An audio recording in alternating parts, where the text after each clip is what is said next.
Il est important de bien se connaître. C'est pourquoi aujourd'hui on va parler des différents profils d'apprentissage. Chaque personne a sa manière d'apprendre.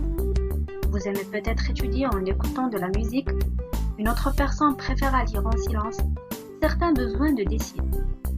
Chaque personne a donc sa façon bien à elle de penser, de ressentir ou de comprendre. C'est donc à vous de découvrir les stratégies d'apprentissage qui vous conviennent le mieux. Qu'est-ce que donc un profil d'apprentissage? Pour déterminer votre profil d'apprentissage, 3 choses sont prises en compte. La première, c'est votre façon de comprendre l'information. C'est ce qu'on appelle les profils de compréhension. Donc il y a 3 profils de compréhension différents. La deuxième chose, ce sont les éléments qui vous motivent à apprendre. C'est ce qu'on appelle les profils de motivation. Donc il y a 4 profils de motivation différents. Et la troisième chose, c'est votre comportement en situation d'apprentissage ou en situation éducative. C'est ce qu'on appelle les profils d'identité. Et il y a 7 profils d'identité différents. Nous avons généralement un profil dominant, mais nous avons tous un de ces 3 profils cités. Votre profil se compose de l'un des 3 profils de compréhension, de l'un des 4 profils de motivation et de l'un de 7 profils d'identité. Il n'y a pas un meilleur profil que les autres. Si certains styles peuvent favoriser certaines acquisitions, il importe d'abord avoir conscience des stratégies que nous utilisons et surtout d'être capable de les faire varier quand elles ne mènent pas au résultat souhaité. Comme pour le profil, aucune stratégie n'est dans l'absolu meilleure qu'une autre. Elle doit être adaptée à l'individu et à la situation d'apprentissage. C'est pourquoi il faudra mieux connaître celles que nous privilégions et apprendre à les faire varier pour disposer d'un plus large éventail.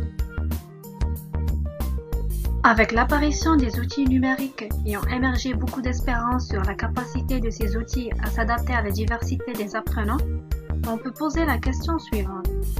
Est-ce que le numérique est une richesse pour répondre aux besoins de tous les apprenants? Les auteurs ont proposé d'adapter les contenus pédagogiques aux différents profils d'apprenants en concevant des ressources numériques présentant soit une richesse de contenu multimédia, soit une richesse de connexion entre les informations. On entend parfois un discours dans le domaine de l'enseignement exprimant que certains apprenants ont des styles d'apprentissage soit plutôt auditifs, soit plutôt visuels. Le multimédia répondait alors aux différences entre ses élèves en proposant des formats d'information à la fois visuels et auditifs dans la mesure où les apprenants articulent mentalement les informations issues des 2 formats de présentation et non parce que l'un convient à un type d'apprenant et l'autre à un autre type d'apprenant. Et pour pouvoir apprendre efficacement à partir d'un document multimédia, les apprenants doivent réaliser de manière active cette intégration en mémoire entre les formats d'information. Car lorsque les formats de présentation de l'information sont nombreux, ils peuvent alors engendrer des difficultés chez les apprenants et une charge cognitive importante et inutile. Nous avons vu que les profils d'apprenants permettent de fournir au système d'apprentissage des informations pertinentes sur l'apprenant.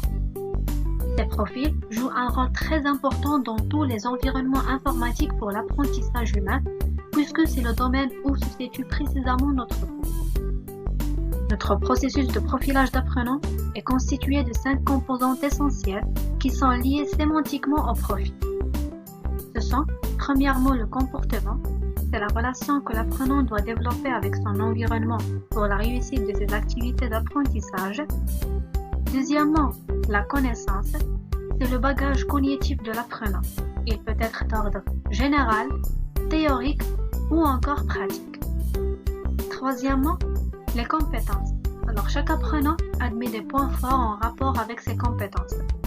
Cela peut toucher son sens du contact, sa créativité, sa rapidité et sa logique de compréhension et de résolution des problèmes. Quatrièmement, l'interaction. L'apprenant est partie intégrante de l'interaction, sans quoi il ne serait pas apprenant. c'est donc l'échange que peut avoir un apprenant avec un environnement d'apprentissage.